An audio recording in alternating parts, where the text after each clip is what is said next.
الحمد لله وكفى وسلام على عباده الذين اصطفى أما بعد فأعوذ بالله من الشيطان الرجيم بسم الله الرحمن الرحيم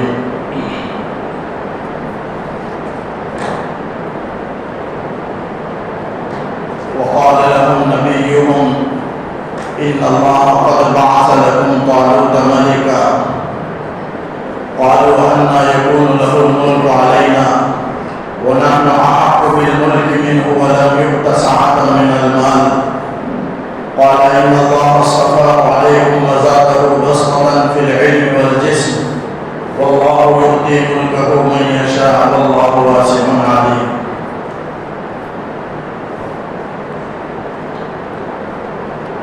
سورہ بقرہ کے دوسرے پارے کی آیات ہیں. آیت نمبر 240-7 جس میں اللہ تعالیٰ بنی اسرائیل کے ایک واقعے کو بیان کر رہا ہے. وقال لهم نبیهم ان لوگوں نے کہا اپنے نبی سے کہ ان اللہ قد بعث لکم طالوت ملکا. نبی نے ان لوگوں سے کہا کہ اللہ تعالیٰ نے تمہارے لیے طالوت کو بادشاہ مقرر کیا ہے. یہ واقعہ کیا ہے, اس کا پس منظر کیا ہے؟ اس سے پہلے ایک بات ہے وہ سمجھیں کہ بنی اسرائیل حضرت موسیٰ علیہ السلام کے زمانے میں حق پر تھی. پھر وہ قوم موسیٰ علیہ السلام کے انتقال کے کچھ زمانے تک اپنے مذہب پر, اپنے دین پر, صحیح مسلک پر تھے, لیکن چند دنوں کے بعد شرک و بدعات میں, نافرمانیوں میں لگ گئے, جس کی وجہ سے اللہ تعالیٰ نے ان پر قوم عمالقہ کو غالب کر دیا. ان کے اعمال بد کی وجہ سے اللہ تعالیٰ ان کو یہ سزا عطا فرمائی کہ یہ قوم ہے, قوم عمالقہ, جو جابر ظالم قوم اور طاقت قوت والی قوم کو اللہ نے ان پر غالب کر دیا. اور بنی اسرائیل شکست کھا گئے.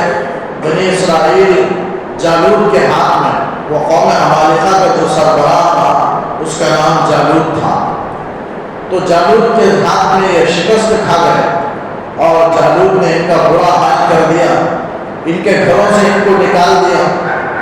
تو پھر جب یہ گھروں سے نکل گئے اور احساس پیدا ہوا اپنی نافرمانی کا, تو انہوں نے اپنے زمانے کے جو نبی تھے, لکھا گیا یہاں نبی سے مراد شمویل علیہ السلام, اس زمانے میں وہ نبی تھے بنی اسرائیل کے, تو ان سے آ کر قوم کہنے لگی بنی اسرائیل کہ آپ ہمارے لیے ایک بادشاہ مقرر فرمائیں. یعنی نافرمانی میں, دنیا داری میں اتنا لگ گئے کہ بادشاہ اور خلیفہ دونوں میں فرق نہیں کر سکے. حقیقت میں جو اسلامی تعلیم کا نفاذ جو کرنا ہے وہ خلیفہ کو کرنا ہے, تو ان لوگوں کو خلیفہ طلب کرنا چاہیے تھا. خلیفہ کہتے ہیں ایسے بادشاہ کو جو اپنا حکم نافذ نہ کرے بلکہ اللہ اور اس کے رسول کا حکم زمین میں نافذ کرے, اسے خلیفہ کہتے ہیں. اور اپنا حکم, اپنا آرڈر اگر کوئی دنیا میں چلائے اسے بادشاہ کہتے ہیں. تو بادشاہ اور خلیفہ میں یہی فرق ہے. تو خلیفہ مانگنے کے بجائے بادشاہ مانگنے لگے, یعنی دنیا داری میں اتنا لگ گئے کہ وہ خلیفہ اور بادشاہ میں فرق نہیں کرنے لگے اور اپنے نبی سے کہنے لگے کہ آپ ایک بادشاہ ہمارے لیے مقرر کر دیں. اللہ تعالیٰ سے دعا کر کے مانگے, پھر ہمارا جب بادشاہ ہوگا تو اس کی قیادت میں اس کے ساتھ ہمراہ ہم جالوت سے مقابلہ کریں گے اور اس کے لشکر سے مقابلہ کریں گے. اللہ تعالیٰ نے تو شمویل نبی نے دعا فرمائی, اللہ تعالیٰ نے ان کی دعا قبول فرمائی, ایک بادشاہ کو مقرر کیا جس کا نام طالوت ہے. قرآن مجید میں اس کا ذکر ہے اور سیکول میں آخری صفحے میں طالوت اور جالوت کا واقعہ, بنی اسرائیل کا بڑا مشہور واقعہ ہے اور زبردست واقعہ ہے. اس کو اللہ تعالیٰ نے یہاں بیان فرمایا. وقال لهم نبیهم, ان کے نبی نے قوم سے کہا, یہاں نبی سے مراد شمویل علیہ السلام, جنہوں نے اللہ سے دعا کی قوم کے کہنے پر اللہ سے انہوں نے دعا کی تو اللہ نے ایک بادشاہ مقرر کیا. تو نبی خبر دے رہے قوم کو کہ ان اللہ قد بعث لکم طالوت ملکا، اللہ تعالیٰ نے تمہارے لیے طالوت کو بادشاہ مقرر کیا. اب طالوت کون ہے؟ بنی اسرائیل کے ایک قداور شخص ہیں، یعنی بڑے اونچے شخص تھے، بڑے خوبصورت تھے. بنی اسرائیل میں ان سے زیادہ کوئی خوبصورت نہیں تھا، لیکن مالی اعتبار سے بہت غریب تھے، کمزور تھے، اور ان کا پیشہ ایک درباری پیشہ تھا. چرم ساز تھے، چمڑا بنانے والے تھے، اور لکھا گیا کہ وہ چرواہے تھے. روایت میں آتا ہے ایک مرتبہ وہ اپنے باپ کے گدھے کو ڈھونڈنے کے لیے، جو ڈوب گیا تھا، ڈھونڈنے کے لیے آئے تھے، تو ان کو بادشاہ مل گئے. حضرت شمویل علیہ السلام کے مقام کے قریب آ پہنچے تھے، طالوت ڈھونڈتے ہوئے آئے تو اللہ نے اشارہ کر دیا کہ طالوت یہی ہے، میں نے انہی کو بادشاہ مقرر کیا. تو شمویل علیہ السلام نبی نے طالوت کو اپنے گھر لے آئے اور قوم کو اکٹھا کیا اور قوم کے درمیان اعلان کیا کہ اللہ نے اس طالوت کو تمہارے لیے بادشاہ مقرر فرمایا ہے. تو بنی اسرائیل کے ایک قداور شخص بڑے طاقتور تھے اور سب لوگ ان کے مونڈے تک آتے تھے، اور یہ ان سب سے اونچے تھے اور طاقتور تھے اور حسین و جمیل تھے، اور علم، فہم، عقل اللہ نے عطا فرمائی اور جسمانی طاقت و قوت اللہ نے ان کو عطا فرمائی تھی. تو یہ بڑے نیک صالح تھے. ان کا نام طالوت تھا. تو پوری قوم بنی اسرائیل کے ان کے ساتھ ہو کر کے جالوت سے مقابلہ کرنے کے لیے نکلے، جس کا اللہ تعالیٰ نے یہاں تذکرہ فرمایا کہ نبی نے کہا کہ تمہارے لیے طالوت کو بادشاہ مقرر کیا. قالوا، تو قوم کہنے لگی کہ انا یکون لہ الملک علینا، کیسے بادشاہت ہم پر ان کی ہوگی، ان کی بادشاہت ہم پر کیسے ہوگی. یعنی قوم نہیں ماننے لگے، کہنے لگی کہ طالوت وہ ہم پر بادشاہ نہیں ہو سکتے، وہ تو ایک غریب فقیر انسان ہے، ایک مالی اعتبار سے کمزور ہے، نہ خاندان نبوت سے ہے، نہ بادشاہوں کے خاندان سے ہے، بلکہ ایک چرواہا ہے، ایک دربار ہے، ہم ان کی بات کو کیسے مانیں، وہ ہمارے بادشاہ کیسے ہو سکتے ہیں. یہ چنو چرا، یہ اعتراض کرنے لگے. تو شمویل نبی نے ان سے ایک ہی بات فرمایا، کہا کہ اللہ نے طالوت ہی کو تمہارے لیے بادشاہ مقرر کیا ہے، جس کا تذکرہ اللہ نے کیا یہاں کہ قالوا، وہ اعتراض کرنے لگے کہ انا یکون لہ الملک علینا، کیسے ہم کو اس کی بادشاہت ہوگی. ونحن احق بالملک منہ، حال یہ کہ ہم طالوت سے زیادہ بادشاہت کے ہم مستحق ہیں. ولم یؤت سعۃ من المال، اور طالوت کو اللہ نے مالی وسعت بھی عطا نہیں کی گئی، مالی وسعت طالوت کو عطا نہیں کی گئی ہے. اور ہمارے پاس مال ہے اور ہم شاہی خاندان سے ہیں، خاندان نبوت سے ہیں، ہمارا تعلق خاندان نبوت سے ہے، ہم بادشاہوں کے خاندان سے ہیں، اور طالوت بادشاہوں کے خاندان سے نہیں، نبوت کے خاندان سے نہیں، اور مالی وسعت بھی ان کے پاس نہیں. یہ غریب انسان ہے، وہ کیسے ہم پر بادشاہ ہو سکتے ہیں.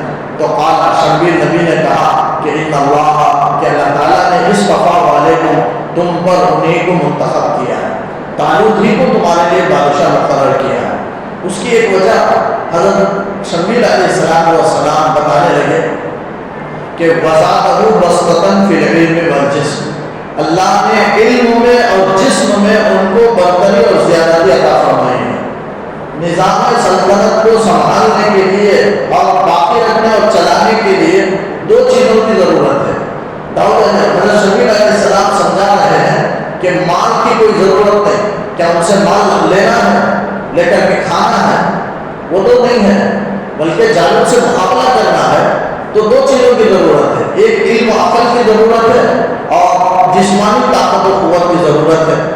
تو نظام سلطنت کو قائم رکھنے کے لیے دو چیزوں کی ضرورت ہے، اور یہ دو چیزیں اللہ نے طالوت کو عطا فرمائی ہیں. تو سمجھانے لگے شمویل نبی کہ وَزَادَهُ بَسْطَةً فِي الْعِلْمِ وَالْجِسْمِ، ان کو تو علم میں اور جسم میں اللہ نے برتری عطا فرمائی ہے، زیادتی عطا فرمائی ہے. لہذا روایتوں میں آتا ہے کہ بنی اسرائیل میں ان سے زیادہ بڑا عالم کوئی نہیں تھا، سب سے زیادہ عقل رکھنے والے، جاننے والے وہ طالوت ہی تھے، اور جسم کے اعتبار سے بھی سب سے زیادہ کامل، خوبصورت اور طاقتور وہ طالوت ہی تھے. تو اس لیے اللہ نے ان کو بادشاہ مقرر فرمایا. واللہ یؤتی ملکہ من یشاء. اللہ تعالیٰ کہتا ہے کہ اللہ اپنے ملک کو، بادشاہت کو جسے چاہے عطا کر سکتا ہے. یہ اللہ کی مرضی ہے. تعلق کو عطا کیا ہے، لہذا کسی کو اعتراض کرنے کا کوئی حق نہیں ہے. واللہ واسع علیم. اللہ تعالیٰ وسعت والا ہے اور جاننے والا ہے. وہ اللہ تعالیٰ جانتا ہے کہ کسے بادشاہ بنانا ہے، کسے نہیں بنانا. سب حالات سے اللہ واقف ہے اور بڑی وسعت والا ہے. یعنی ہو سکتا ہے نظام سلطنت کو قائم کرنے کے لیے مال کی وسعت کی ضرورت ہو اور آئندہ تعلق کو اللہ عطا کر دے گا. اللہ تعالیٰ کو وسعت والا ہے اور خوب جاننے والا ہے کہ کسے بادشاہ بنانا ہے. تو تعلق کو اللہ نے بادشاہ مقرر فرمایا. اب قوم کہنے لگی کہ تعلق کے بادشاہ ہونے کے لیے کوئی علامت اور نشانی بتائے. شمی نبی سے پوچھنے لگے کوئی علامت، کوئی نشانی بتاؤ. تو جس کا تذکرہ اللہ نے اگلی آیت میں فرمایا وقال لهم نبیہم، ان کے نبی نے ان سے کہا، یعنی شبیر نبی نے ان سے کہا کہ ان آیت ملکہ، ان کی بادشاہت کی نشانی یہ ہے کہ ان یأتیکم التابوت، کہ تابوت کو لے آئیں گے تمہارے پاس. تابوت کو لے آئیں گے. بنی اسرائیل کے پاس تابوت کیا ہے؟ تابوت ایک صندوق ہے.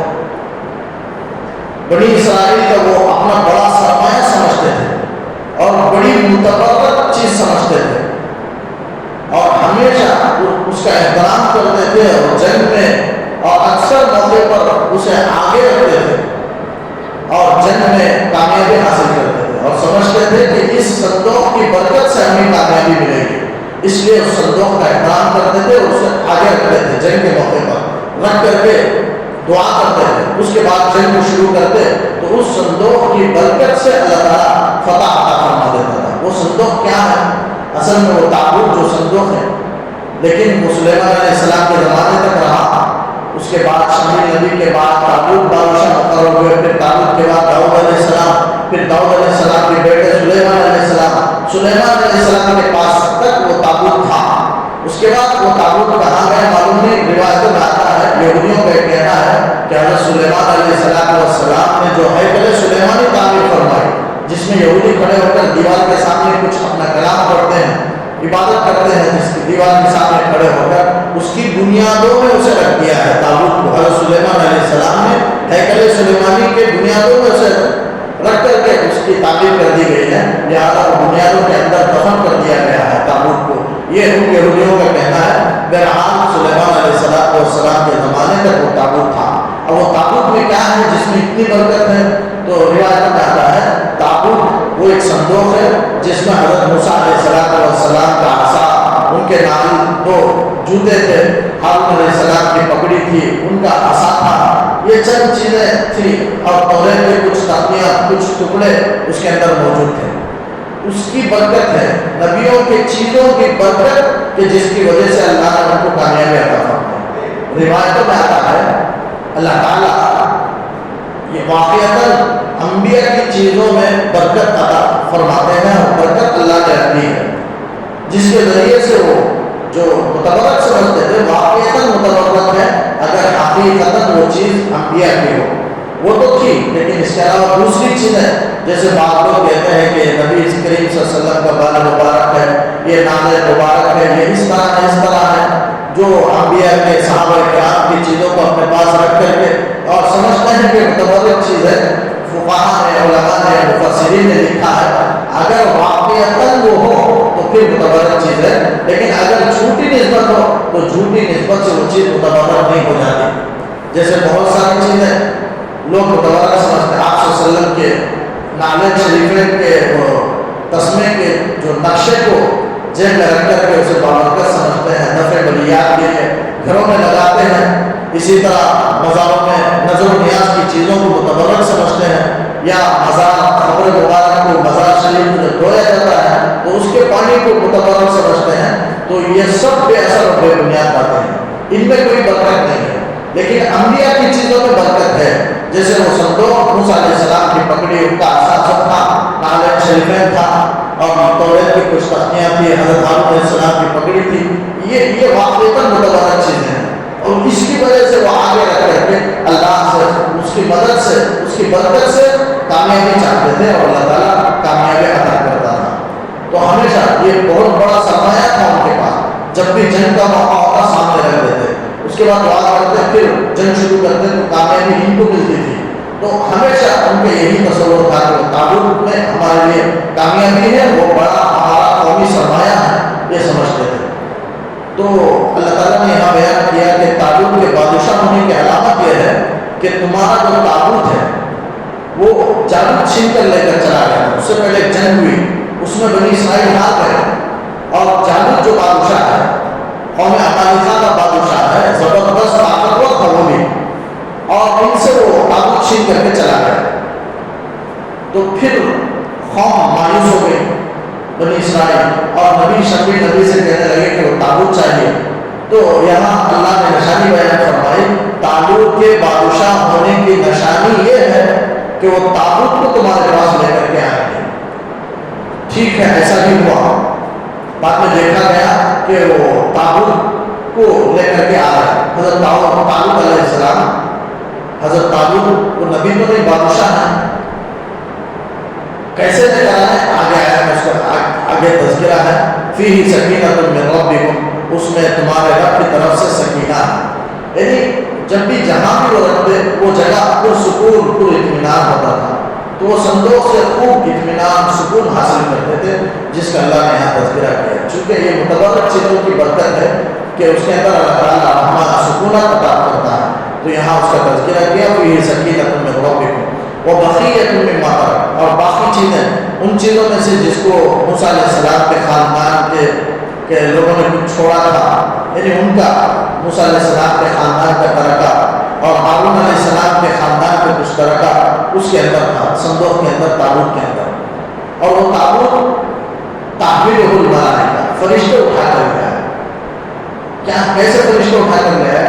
یہ تو جالوت کے پاس تھا، روایتوں میں آتا ہے جب جالوت تابوت کو لے کر چلا گیا، چند دنوں کے بعد جب اللہ تعالیٰ وہ تابوت بنی اسرائیل کو پہنچانے کی مرضی ہوئی اللہ کو، تب اللہ تعالیٰ نے ایسا کیا کہ یہ قوم عمالیقہ جالوت جہاں بھی جا کر کے تابوت کو رکھتے، تقریباً 5 شہروں میں رکھتے، 5 شہروں میں بلا وبا پھیل گئی، تو وہ ڈر گئے، تابوت سے ڈر گئے، اور ڈر کر کے گاڑی میں رکھ کر کے وہ تابوت کو بغیر گاڑی باندھ کے، بغیر کسی ہانکنے والے کے رکھ کر کے ہٹا دیا بیل کو، اور وہ گاڑی کے ساتھ آگے چلا گیا۔ وہ تابوت اس میں رکھ دیے اور گاڑی کو بھگا دیا، لیکن اور وہ گاڑی فرشتے ہانکنے لگے، اور ہانک کر کے شمویل نبی کے گھر کے پاس لے کر کے آئے، وہاں تابوت بھی موجود تھے، اور فرشتے اٹھا کر سب کو دکھانے کے لیے آسمان کی طرف کچھ بلند اٹھایا۔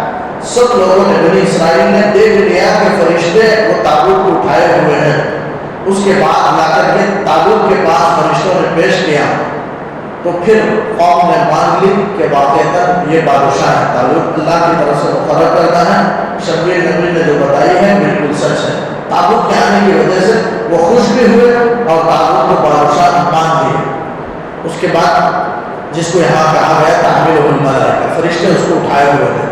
ان فی ذلک لآیۃ لکم، اس میں تمہارے لیے نشانی ہے، ان کنتم مؤمنین، اگر تم یقین رکھنے والے ہو۔ فلما فصل طالوت بالجنود، پھر کیا ہوا؟ اب طالوت کے ساتھ مل کر کے پوری بنی اسرائیل قوم جالوت سے مقابلہ کرنے کے لیے نکل رہی ہے، چونکہ جالوت نے ان کو مار دیا تھا اور ان کے گھروں سے ان کو نکال کے ان پر ظلم اٹھایا تھا بنی اسرائیل پر، تو اب مقابلے کے لیے اللہ نے تو بادشاہ مقرر کیا ہے طالوت کو، اب اس کے ساتھ مل کر کے جالوت سے مقابلہ کرنے کے لیے نکلے۔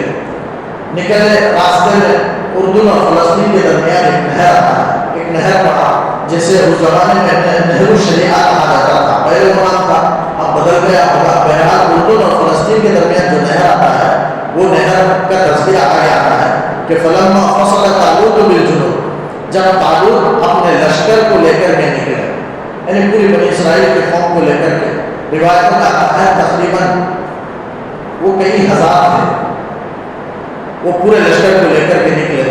قال، فرمایا ان اللہ مبتلیکم بنہر، طالوت نے فرمایا کہ اللہ تعالیٰ تمہاری آزمائش کرنے والا ہے، کون سچا ہے کون جھوٹا ہے، کون حق پرست ہے کون باطل پر ہے، اللہ تعالیٰ اب تمہاری آزمائش کرے گا۔ ایک نہر آنے والا ہے، اس نہر میں سے تم میں سے کوئی پانی نہیں پینا۔ شدت کی گرمی تھی، پیاس کا عالم تھا، اس موقع پر وہ راستے میں گزر رہے تھے، اللہ تعالیٰ نے ان کی آزمائش اس طرح کی کہ پانی، نہر سے پانی نہ پینے کا حکم دیا۔ ہاں اگر بالکل مجبور ہو گئے تو ایک چلو پانی حلق بھیگنے کے لیے، بھگانے کے لیے، تر کرنے کے لیے ایک گھٹ پانی پینے کی اجازت تھی، اس کے علاوہ ایک چلو پانی لینے کی اجازت تھی، اس کے علاوہ زیادہ پینے کو سے منع کیا گیا اور کہا جو پیے گا پیٹ بھر کر سیراب ہو کر وہ خدا کا نافرمان ہے، اور جو نہیں پیے گا وہ مجھ میں سے۔ تعلق کہنے لگے کہ وہ میری اطاعت کرنے والوں میں ہے۔ آگے اسی کا ذکر ہے، قال انہوں نے فرمایا ان اللہ مبتلیکم بنہر، اللہ تعالیٰ تم کو آزمانے والا ہے ایک نہر سے، ایک دریا سے، تالاب ایک دریا آنے والا ہے، نہر۔ وہ لکھا گیا، مفسرین لکھتے ہیں وہ اردو اور فلسطین کے درمیان ایک نہر پڑا، اب وہ نہر کو پار کرنا ہے، پار کر کے جالب سے مقابلے کے لیے جانا ہے۔ تو طالب نے فرمایا فمن شرب منہ، جو اس سے پانی پی لے گا اگلی زمین میں، وہ مجھ میں سے نہیں ہے، میری جماعت میں سے نہیں۔ ومن لم یطعمہ، جو پانی نہ پیے سمندر میں، فإنہ منی، وہ مجھ میں سے ہے، الا، میرے ساتھیوں میں سے ہے، الا من اغترف غرفۃ بھی، مگر ایک ہاتھ سے چلو لے گا، یعنی ایک چلو پی سکتا ہے، اس سے زیادہ نہیں پی سکتا، ایک آدھ چلو پینے کی اجازت دی گئی حلق کو تر کرنے کے لیے۔ ایک آزمائش تھی بس اللہ کی، فشربوا منہ الا قلیلا منہ، لیکن جب وہ دریا پر پہنچے تو خوب سیراب ہو کر پینے لگے۔ قوم میں سے اکثر الا قلیلا منہ، مگر ان میں سے کچھ تھوڑے فرما بردار ہیں اور انہوں نے ایک چلو سے زیادہ نہیں پیا۔ ایک روایت آتا ہے وہ صرف 313 افراد ہیں، ہزاروں کی تعداد میں 313 جو بدری صحابی تھے، بدر میں 313 صحابہ کرام تھے، انہوں نے ہزاروں کے لشکر سے مقابلہ کیا۔ ویسے یہاں بھی 313 افراد طالب کے ساتھ باقی رہے، طالب بادشاہ کے ساتھ 313، باقی سب نافرمانوں میں شامل ہوئے۔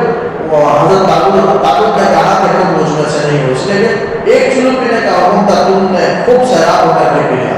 جس نافرمانی کی نحوست یہ ہوئی کہ وہ دریا کو پار نہیں کر سکے، دریا کو پار بھی اگر کر دیے تو وہاں انکار کر دیے، جالب سے مقابلے سے انکار کر دیے اور کہنے لگے کہ ہم جالب سے مقابلہ نہیں کر سکتے، وہ بڑا طاقتور، ہمارے گھر کی قوم زبردست قوم ہے، ہزاروں لاکھ، 1 لاکھ کا لشکر تھا اس کا، فوجیوں کا، اور پورے ہتھیاروں سے اور تجربے کار تھے اور ہتھیاروں سے مسلح تھے، لہٰذا 1 لاکھ کا لشکر جربات سے ہم مقابلہ نہیں کر سکتے، ہم تھوڑے ہیں، ہزاروں کی تعداد میں ہیں، ہم مارے جائیں گے، اس لیے ہم مقابلہ۔ یہ پینے کی نحوست تھی، اللہ تعالیٰ نے ان کے دل میں رعب اور ڈر کو ڈال دیا، جس کی وجہ سے مقابلے سے پیچھے ہٹ گئے۔ لیکن 313 جو نہیں پیے، اللہ تعالیٰ ان کے دل میں مضبوطی جما دی، وہ جالب کے مقابلے کے لیے ڈٹ گئے، جس کا ذکر آگے ہے۔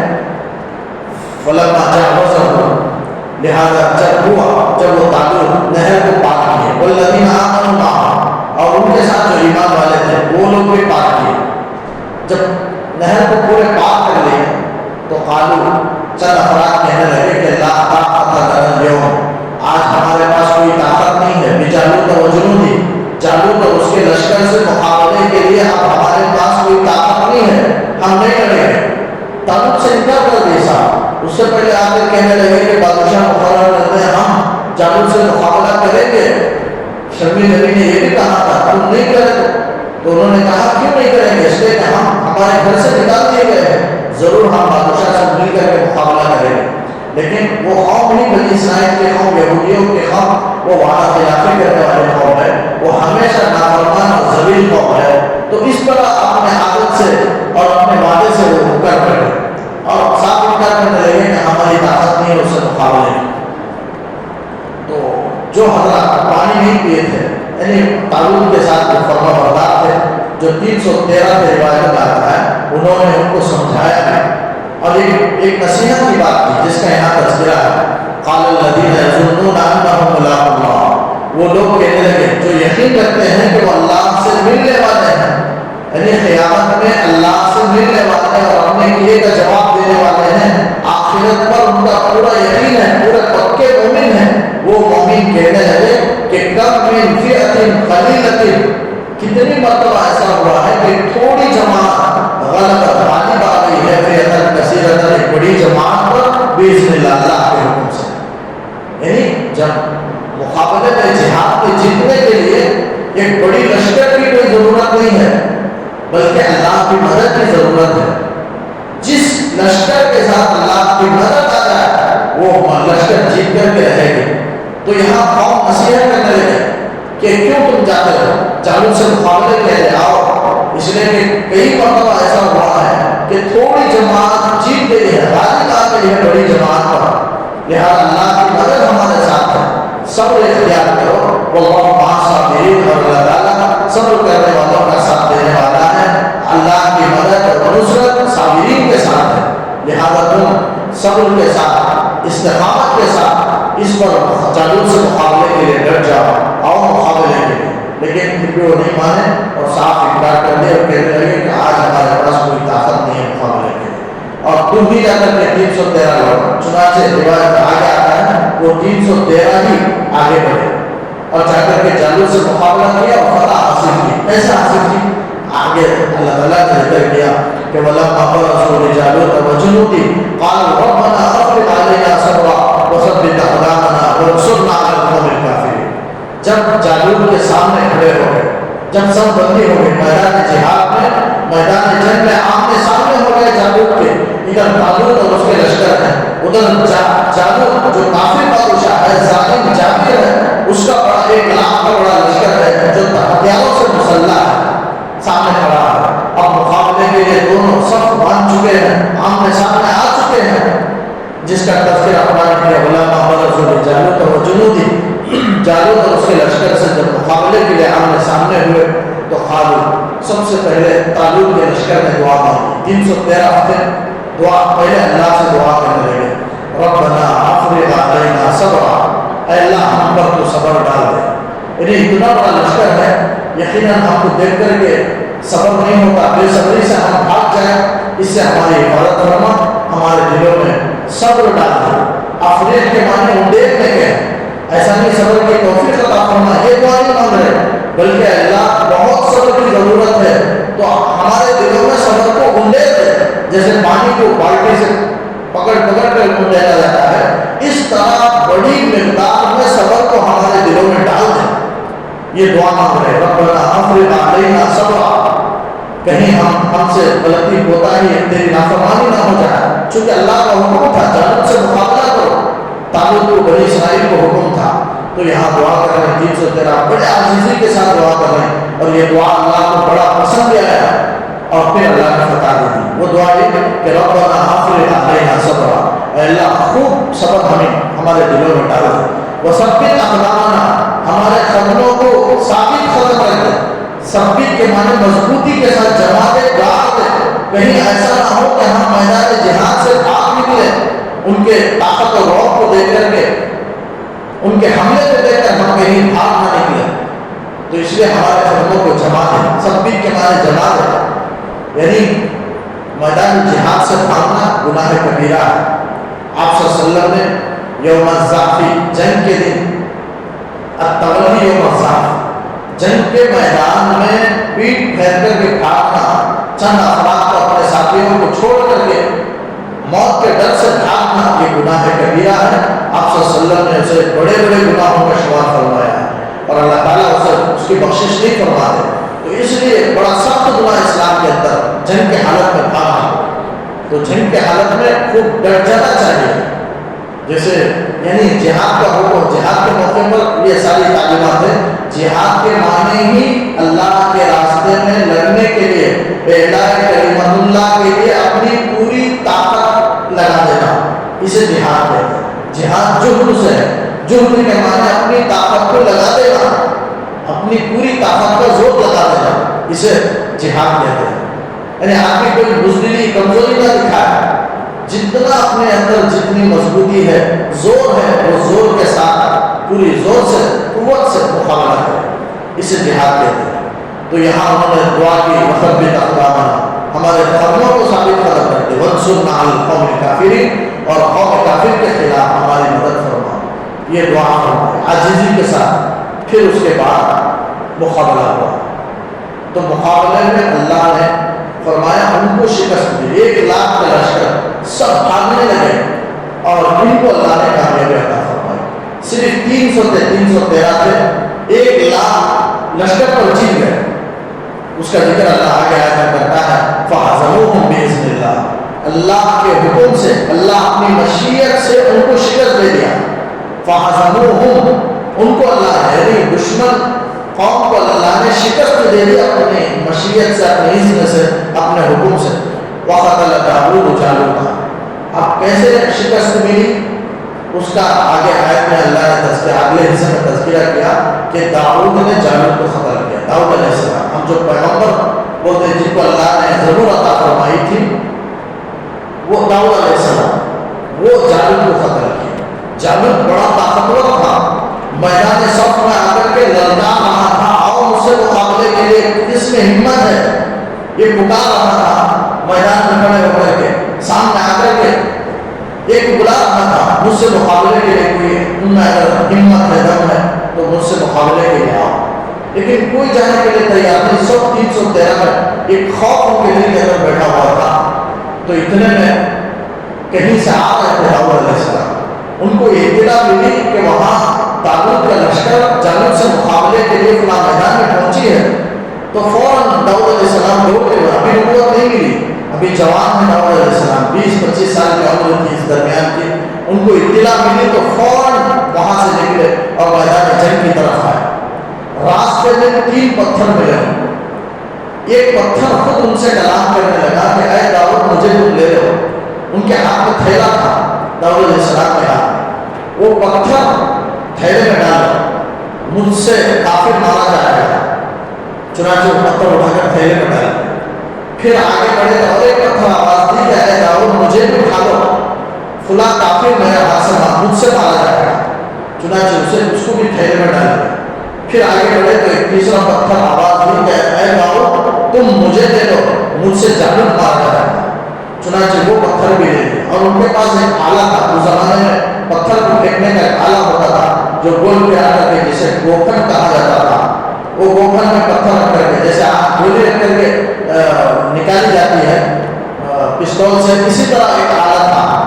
تو داؤد علیہ السلام کے گوکھن بھی تھا، تھیلے میں 3 پتھر بھی تھے، وہ تینوں کھائے، میدان جنگ میں آئے۔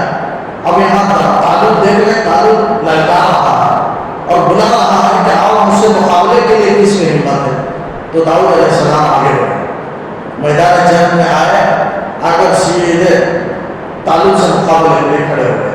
روایت میں آ گیا داؤد علیہ السلام بس کرتے ہیں، ابھی نبوت نہیں ملی تھی، جوان تھے لیکن تھوڑا قد میں چھوٹے تھے، تو وہ مذاق کرنے لگا طالوت، چونکہ وہ ہائٹ ویٹ بالکل زبردست تھا، طاقتور تھا، جالوت دیکھ کر کے مذاق کرنے لگا اور کہنے لگا کہ پتھر لے کر آئے جیسے کتے کو مارا جائے گا۔ تو داؤد علیہ السلام نے کہا کہ تو کتے سے بدتر ہے، تجھے شکست دینے کے لیے آیا ہے۔ تو اسے غصہ آیا اور کہنے لگا کہ اے داؤد تیرے جسم کے ٹکڑے ٹکڑے کر دوں گا اور تیرے گوشت کو زمین کے درندوں کو کھلا دوں گا، آسمان کے پرندوں میں اڑا دوں گا، اس طرح دھمکی دینے لگا۔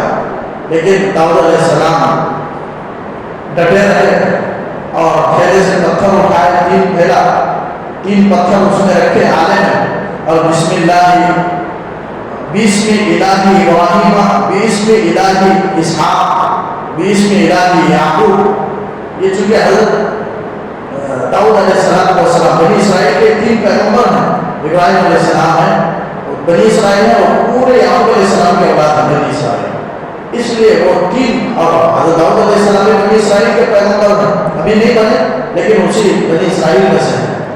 تو تینوں کے نام نبیوں کے معبود کا نام لیے، یعنی اللہ کے نام سے، بسم اللہ کے بجائے انہوں نے بسم الہی ابراہیم کہا، یعنی ابراہیم کے معبود کے نام سے، یہ کہہ کر کے 3 پتھر رکھ لیے اور چھوڑنے لگے، گھما کر کے چھوڑنے لگے۔ ایسا کرنا ہوا کہ 2 پتھر سے بہت تقریباً کئی افراد ہلاک ہوئے، 40-50 کے قریب افراد ہلاک ہوئے 2 پتھر سے۔ وہ ایک ہی پتھر اتنا زور سے انہوں نے گھمایا، ایسا لگتا ہے کہ داؤد علیہ السلام یقیناً انہوں نے ٹریننگ لی ہوگی اور اس پر مشق کی ہوگی اور جہاد کے لیے وہ اسی چیز کی ضرورت ہے، تو اس اعتبار سے انہوں نے اس طرح پھرایا کہ کئی شہید ہو گئے۔ جب تیسرے پتھر کو انہوں نے پھرا کر کے چھوڑا تو جالوت کے دماغ پر لگا اور بھیجا نیچے آنے کے لیے گیا، اور فوراً جا کر کے اسے گلے کو کاٹ کر کے اسے جمع کر دیے اور اس کے گلے کو الگ کر دیے جالوت نے۔ جب قوم دیکھنے لگی سب سے بڑا طاقتور جالوت ہی ہے، جب وہ مارا گیا تو ہمارا کیا حال ہوگا؟ پورے کے پورے بھاگنے لگے، اپنا پوری ہتھیار اور پوری چیزیں چھوڑ کر کے پورے بھاگ گئے، اور فتح اور کامیابی ان کو ملی۔ اور طالوت اس سے پہلے اعلان کیے تھے کہ جو کوئی بھی جالوت کو مار دے گا میں اپنی بیٹی کا نکاح جو خوبصورت ہے میں اسے کر دوں گا۔ چنانچہ جب داؤد علیہ السلام مار دیے، جالوت وہاں ذبح کر دیے، مر گیا، سب بھاگ گئے، تو حسب وعدہ طالوت نے بادشاہ نے اپنی بیٹی کا نکاح داؤد علیہ السلام سے کر دیا۔ اس کے بعد جب یہی موقع ہے، اسی بہادری کے بعد ہی اللہ تعالیٰ نے داؤد علیہ السلام کو نبوت عطا فرمائی۔ 40 سال کی عمر ہوئی تو اللہ نے بادشاہ بنا دیا اور ان کو نبوت بھی عطا فرمائی داؤد علیہ السلام، جس کا یہاں اللہ نے شکست میں واقع بیان فرمایا کہ وقت اللہ داؤد جالوتا، داؤد نے جالوت کو قتل کیا، وآتاہ اللہ الملک، اور اللہ تعالیٰ نے داؤد کو ملک بادشاہ بھی عطا فرمائی، والحکمت، اور حکمت یعنی نبوت بھی عطا فرمائی، وعلمہ مما یشاء، اور اللہ نے جو چاہا وہ داؤد کو اللہ نے سکھلایا۔ کیا سکھلایا؟ روایت آتا ہے داؤد علیہ السلام کو اللہ نے زرہ بنانا سکھلایا، یعنی جنگی لباس بنایا کرتے تھے، لوہے کا لباس، اور لوہے کو اللہ نے ان کے ہاتھ میں نرم کر دیا، جیسے ہم موم کو جس طرح ہو سکے ہم کام سے پھیر لیتے ہیں، اسی طرح اللہ نے لوہے کو داؤد علیہ السلام کے ہاتھ میں موم بنا دیا، لوہے کو آسانی کے ساتھ موڑ لے کرتے تھے۔ تو یہ بھی اللہ نے ان کو عطا فرمائی، اور پرندوں کی بولی اللہ نے ان کو عطا فرمائی تھی، بے شمار چیزیں اللہ نے ان کو عطا فرمائی تھی۔ پرندوں کی بولی، جانوروں کی بولی وہ سمجھتے تھے، اور بہترین آواز اللہ نے ان کو عطا فرمائی تھی، یہ بھی اللہ نے ان کو علم عطا فرمایا۔ بہترین آواز میں اللہ نے خوشحالی، خوش الہانی، اسی لیے کہا جاتا ہے کوئی آدمی خوبصورت آواز میں پڑھے تو لہد داؤدی کہا جاتا ہے، یعنی داؤد علیہ السلام کی آواز، بڑی خوبصورت آواز اللہ نے ان کو عطا فرمائی تھی۔ روایت میں آتا ہے جب وہ کوئی بھی کلام اپنے زبور کو پڑھتے تھے تو پھر جانور آپ کے قریب آ جاتے، درندے اور پرندے آپ کے سروں کے اوپر آ کر کے ٹہر جاتے، سایہ کیے ہوئے ٹہر جاتے، اور وہ زبور کی تلاوت کی آواز اتنی خوبصورت تھی، ان کی سریلی آواز خوش الہانی اتنی اچھی تھی کہ ہواؤں میں اڑنے والے پرندے رک جاتے تھے، سمندر کے پانی میں رکاو آ جاتا تھا، ٹھہراؤ آ جاتا تھا، چلتی ہوائیں رک جاتی تھی، ہواؤں میں ٹھہراؤ آ جاتا تھا، تو پانی رک جاتے تھے، ہوائیں رک جاتی تھی، اتنی بہترین سریلی آواز داؤد علیہ السلام کو اللہ نے عطا فرمائی۔ یہی وجہ ہے مرتبہ حضرت ابو موسیٰ اشعری رضی اللہ عنہ کو حضور صلی اللہ علیہ وسلم نے فرمایا کہ اے ابو موسیٰ، داؤد علیہ السلام کی خوش آوازوں میں سے ایک بہترین خوش آواز اللہ نے ان کو بھی عطا فرمائی ہے، ان کے آوازوں میں سے ایک آواز ان کو اللہ نے عطا فرمائی۔ یہ ابو موسیٰ اشعری کو اللہ کے رسول نے خوشخبری سنائی۔ پھر آگے فرمایا وَلَوْلَا دَفْعُ اللَّهِ النَّاسَ بَعْضَهُم بِبَعْضٍ، اگر اس طرح اللہ تعالیٰ بعض سے دفع نہ کرتا، بعض کو بعض سے دفع نہ کرتا تو لَفَسَدَتِ الْأَرْضُ، زمین میں فساد مچ جاتا، پورا زمین لہو لہان خون سے تر ہو جاتا۔ یعنی یہ قوم لڑتی ہے، یہ قوم ظلم کرتی ہے تو اللہ تعالیٰ دوسری قوم کو اٹھاتا ہے ظلم کو روکنے کے لیے، اور جہاد کو اللہ فرض کیا۔ یہ جہاد کا فرض کرنا یہ مسلمانوں کے لیے بہترین دولت ہے، بڑی نعمت ہے۔ اللہ تعالیٰ کہتا ہے اگر جہاد فرض نہیں کرتا تو یقیناً مشرکین غالب آ جاتے اور پورے مسلمانوں کا قتل عام ہو جاتا، ایک مسلمان زمین پر نہیں رہتا اور اللہ کی مسجدیں ویران ہو جاتی۔ قرآن مجید میں 18 پارے میں اس کا ذکر ہے وَلَوْلَا دَفْعُ اللَّهِ النَّاسَ بَعْضَهُم بِبَعْضٍ لَهُدِّمَتْ صَوَامِعُ وَبِيَعٌ وَصَلَوَاتٌ وَمَسَاجِدُ يُذْكَرُ فِيهَا اسْمُ اللَّهِ كَثِيرًا، اس میں اللہ نے ذکر فرمایا۔ اور یہاں بھی اور حدیث میں بھی آتا ہے جہاد اللہ کی بڑی نعمت ہے، ان مسلمانوں کو زمین پر زندہ رہنے کے لیے بہترین ذریعہ وہ جہاد ہے۔ اگر جہاد نہ ہوتا تو پھر دوسرے کافرین مشرکین کے دلوں میں مسلمانوں کا کوئی مسلمانوں کی حمیت نہ ہوتی، مسلمانوں کو کاٹ دیتے اور پورا زمین میں فساد مچا دیتے، زمین خون سے لہولہان اور تر ہو جاتی۔ لیکن اللہ نے جہاد کو فرض کر کے ایک دوسرے کو اللہ نے روکا ہے، فرمایا وَلَوْلَا دَفْعُ اللَّهِ النَّاسَ بَعْضَهُم بِبَعْضٍ، اگر بعض کے ذریعے سے لوگوں کو دفع نہ کرتا تو لَفَسَدَتِ الْأَرْضُ، زمین میں فساد پھیل جاتا، لیکن وَلَٰكِنَّ اللَّهَ ذُو فَضْلٍ عَلَى الْعَالَمِينَ، اللہ تعالیٰ تمام دنیا والوں پر رحمت والا ہے، فضل والا ہے، اسی لیے اللہ نے جہاد کو فرض فرمایا تاکہ مشرکین کفار کے دل میں رعب، ایک خوف بڑھ گیا کہ جہاد کے نام سے وہ ڈرتے ہیں، جہاد کے نام سے وہ لرزتے ہیں، جس کی وجہ سے سکون کے ساتھ مسلمان زندگی گزار رہے ہیں۔ تلک آیات اللہ نتلوہا علیک بالحق، یہ دوسرے پارے کی آخری آیت ہے، مختصر آیت ہے کہ یہ اللہ کے آیات ہیں، یہ واقعات، یہ قصے، یہ سب اللہ کی نشانیاں ہیں۔ نتلوہا علیک بالحق، آپ صلی اللہ علیہ وسلم سے اللہ تعالیٰ کہتا ہے اے نبی ہم آپ کو سنا رہے ہیں سچائی کے ساتھ۔ خبر دو طرح کا ہوتا ہے، نیوز جھوٹا بھی ہوتا ہے، سچا بھی ہوتا ہے، لیکن یہ جو خبر ہے جو اللہ نے واقعہ بیان فرمایا یہ بالکل ہو ہے سچائی کے ساتھ، حقیقت پر مبنی واقعہ ہے، بے بنیاد بے اصل باتیں اس میں کچھ بھی نہیں، بالحق سچائی کے ساتھ حقیقت کے ساتھ ہم نے یہ بات آپ کو سنائی ہے، اور یہ اس بات کی دلیل ہے کہ آپ اللہ کے نبی ہیں۔ اگر آپ نبی نہ ہوتے تو یہ واقعہ آپ کو کیسے معلوم ہوتا؟ آپ سے ہزاروں سال پہلے کا واقعہ ہے، آپ کو کیسے معلوم ہوتا؟ معلوم ہوا ہے تو معلوم ہوا کہ آپ اللہ کے نبی ہیں۔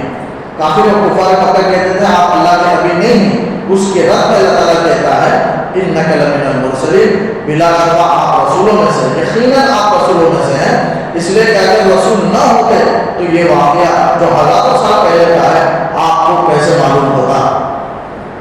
آپ کو یہ بات معلوم ہوئی ہے تو مطلب ہے کہ آپ واقعی اللہ کے سچے نبی ہیں، اور اللہ نے تاکید کے ساتھ بیان فرمائی کہ انک لمن المرسلین، بلا شبہ آپ رسولوں میں سے ہیں۔ یہاں تک دوسرا پارہ ختم ہوا۔ اللہ تعالیٰ سے دعا ہے کہ اللہ تعالیٰ کی اس باتوں پر کہنے سننے سے عمل کی توفیق عطا فرمائے۔